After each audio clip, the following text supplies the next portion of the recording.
इनकलाब! इनकलाब! इनकलाब! भाइयों, यहां पे आके मेरे को आज मेरे अंदर का जो रेवोल्यूशनरी है, जो इनकलाबी है, वो जाग उठा है इतने लोगों को देख के। मैं सिर्फ इतना कहना चाहता हूं कि पिछले 70 साल में हमारे देश में इस तरह का मूवमेंट कभी नहीं हुआ है। इतने लोग, इतने भारतवासी एक चीज के लिए, सिर्फ करप्शन हटाने के लिए आए हैं।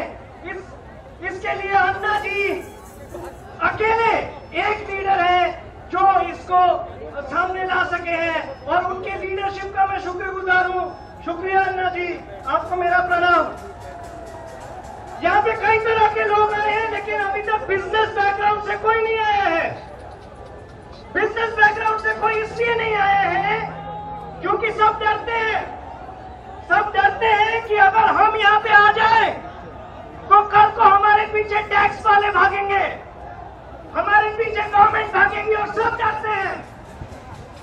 और इसीलिए मैं यहाँ पे आया हूँ, क्योंकि सबसे ज्यादा करप्शन तो बिजनेस हाउस होल्ड्स के उधर से भी होता है। मैं आप लोगों को 3-4 चीजें बताना चाहता हूं। हमारे देश में हर साल हम लोग करीब 5 से 6 लाख करोड़ रुपए सिर्फ बिजनेस हाउस होल्ड्स को टैक्स कंसेशंस में देते हैं। और ये 5-6 लाख करोड़ अगर हम बिजनेस हाउस होल्ड्स को ना दे तो हमारे देश से गरीबी पूरी तरह से दूर हो सकती थी। हमारे देश में कुछ 200 मिलियन लोग हैं जो 40 साल की उम्र से पहले मर जाते हैं, और इसीलिए हम जैसे लोग 70-80 साल जीते हैं। हम 70-80 साल इसलिए जीते हैं क्योंकि हम अपने देश के कुछ 200 मिलियन लोगों को 40 साल से पहले मार डालते हैं। और ये हम क्यों मार डालते हैं, ये जानना बहुत जरूरी है। हम मार डालते हैं क्योंकि हमारे गोदाम में 60 मिलियन टन खाना पड़ा हुआ है, लेकिन हम लोगों को वो खाना नहीं देते। हमारे गोदाम में 60 मिलियन टन खाना पड़ा हुआ है, लेकिन वो हम खाना लोगों को नहीं पहुंचाते, और इसीलिए हमारे लोग बिना खा के मर जाते हैं।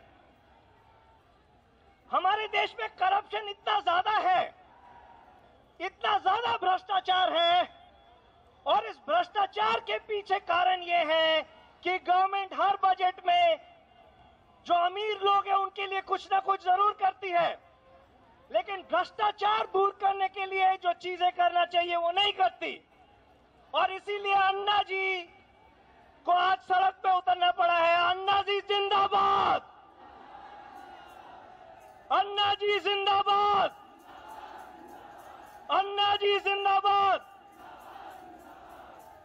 ये लोकपाल बिल एक ऐसा बिल है जिसने दुनिया भर को बदल दिया है। आप लोगों को अगर नहीं पता हो तो इसी लोकपाल बिल जैसे बिल ने अमेरिका को बदला है, यूएसए, यूके को बदला है, ब्रिटिशर्स को बदला है, स्वीडन को बदला है, अफ्रीका में रवांडा को बदला है, सिंगापुर को बदला है, हांगकांग को बदला है, इंडोनेशिया को बदला है, साउथ कोरिया को बदला है। और आप लोग इस बिल के लिए लड़ रहे हैं जिसने दुनिया को बदल दिया है। और इसीलिए किरण बेदी जी, अरविंद केजरीवाल जी, मनीष सिसोदिया जी जैसे लोगों का हम सब लोग बहुत आभार गुजार है। हम लोग सब उनको दिल से धन्यवाद देते हैं कि उन्होंने अन्ना जी के पीछे खड़े होकर देशवासियों को इकट्ठा किया है। और ये बिल एक ऐसा बिल है जिसके कारण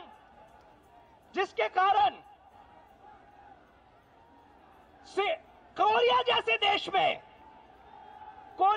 देश में आज जो करप्ट होता है, जो भ्रष्टाचार चलता है, जो करप्ट नेता होता है, उसको आज पनिशमेंट मिलता है। सिंगापुर जैसे देश में पनिशमेंट मिलता है, इंडोनेशिया जैसे देश में पनिशमेंट मिलता है, और वो पनिशमेंट इतना मिलता है कि हर साल, पिछले साल सिंगापुर में 55 लोगों को पनिश किया गया है इसी बिल के तहत, क्योंकि वहां पे और भ्रष्टाचार है ही नहीं। और ये बिल अगर पास हो जाए तो हमारे देश में भ्रष्टाचार खत्म कहीं पे नहीं होती है। हर इंसान को लालच होता है, हर इंसान को लगता है कि थोड़ा पैसा खाते हैं, लेकिन जब एक सिस्टम होता है, जब एक जुडिशियरी होती है, तब वो डरता है। और ये नेता लोकपाल बिल से डरते हैं और इसीलिए लोकपाल बिल को पास नहीं होने दे रहे। नेता लोग डरते हैं कि यही लोकपाल बिल अगर पास हो गया तो कल यही लोग अरेस्टेड होंगे, और यही प्रॉब्लम है। हांगकांग जैसे देश में इसी बिल ने करप्शन खत्म कर दिया, और ये करप्शन इंडिया से अगर हटाना है, मैं तो ये कहता हूं और मैं ये मानता हूं कि अन्ना जी का लड़ाई 1/3 जीत हो चुका है, 1/3 जीत हो चुका है।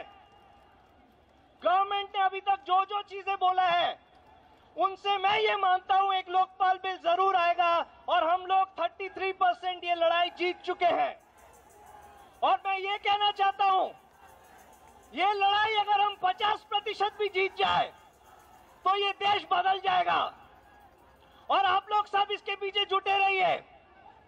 मैं अन्ना जी को ये दरखास्त करूंगा कि अभी प्राइम मिनिस्टर जी कह रहे हैं स्टैंडिंग कमेटी के पास बिल जाए, क्योंकि डेमोक्रेसी है, पार्लियामेंट हमें मानना पड़ेगा। लेकिन जो लोग आज बटे हुए हैं, 500 मिनिस्टर्स के घरों में हम जा रहे हैं, वो 500 में नहीं जाके सिर्फ स्टैंडिंग कमेटी के जो मेंबर्स हैं 14 लोग, उनके घरों में जाओ। आप स्टैंडिंग कमेटी के ऊपर प्रेशर बनाए रखो, स्टैंडिंग कमेटी के ऊपर इतना प्रेशर बनाओ कि इस लोकपाल बिल में जितना कुछ लिखा हुआ है और मैंने पढ़ा है, ये सब सही है और ये हमें करना जरूरी है। और इस स्टैंडिंग कमेटी में अगली बार प्रेशर बना के डेमोक्रेटिक नॉर्म्स में आप देखो कि वो लोग इस बिल को अमेंड करके जो हमारा बिल है उसी के साथ और भी सही बातें जोड़ के इस बिल को पास करें। सिर्फ यही नहीं, मेरे को पता है कि अन्ना जी का अगला कदम जुडिशियल और इलेक्टोरल रिफॉर्म्स के तरफ है, और मैं कहूंगा कि ये जुडिशियल और इलेक्टोरल रिफॉर्म्स के ऊपर भी अच्छी तरह से ध्यान देना चाहिए हमें, क्योंकि अमेरिका जैसे देश में जहां पे भी लालची लोग हैं, वो लोग चोरी नहीं करते हैं। चोरी इसलिए नहीं करते हैं क्योंकि हमारे देश से 10 गुना ज्यादा जजेस हैं उनके देश में, और हमारे देश में हमें जजेस बढ़ाना पड़ेगा ताकि हमारे जुडिशियल सिस्टम काम करे। हम लोग जब कोर्ट में जाते हैं 20 साल लग जाता है न्याय मिलने के लिए, 20 साल, और यही चीज कोरिया में 6 दिन में मिलता है। ये है फर्क। अमेरिका में 6 महीने में मिलता है, ये है फर्क। और हमें जुडिशियल रिफॉर्म्स लाना पड़ेगा, और उसके बाद हमें इलेक्टोरल रिफॉर्म्स लाना पड़ेगा, क्योंकि हमारे पार्लियामेंट में बैठे हुए हैं करीब 150 क्रिमिनल, 150 क्रिमिनल बैठे हुए हमारे पार्लियामेंट में।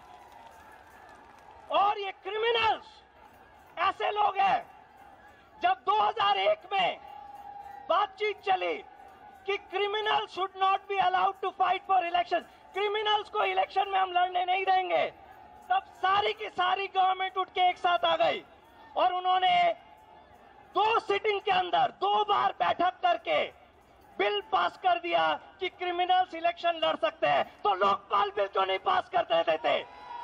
लोकपाल बिल में ऐसा क्या है जो 2 सिटिंग में नहीं हो सकता है? मेरा यह सवाल है। ये कैसी बात है कि जो अच्छाई के लिए है वो पास नहीं हो सकता है, जो चोरी के लिए है वो पास हो जाता है।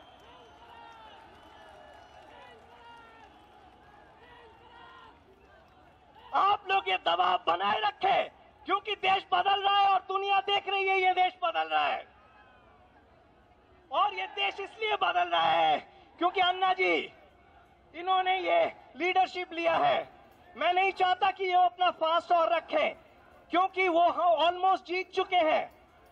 वो जीत चुके हैं ये लड़ाई, और जो थोड़ा सा लड़ाई है उनका तबीयत ठीक रहे तो लड़ाई आगे बढ़ेगा। वो आके यहाँ पे आप लोगों को ललकारते रहे और दबाव बनाए रखे तो ये जंग आगे बढ़ेगी। और मैं चाहूंगा कि अन्ना जी जिए, 100 साल जिए, उससे भी ज्यादा जिए, और अन्ना जी अमर रहे। इनकलाब जिंदाबाद, वंदे वंदे वंदे। शुक्रिया।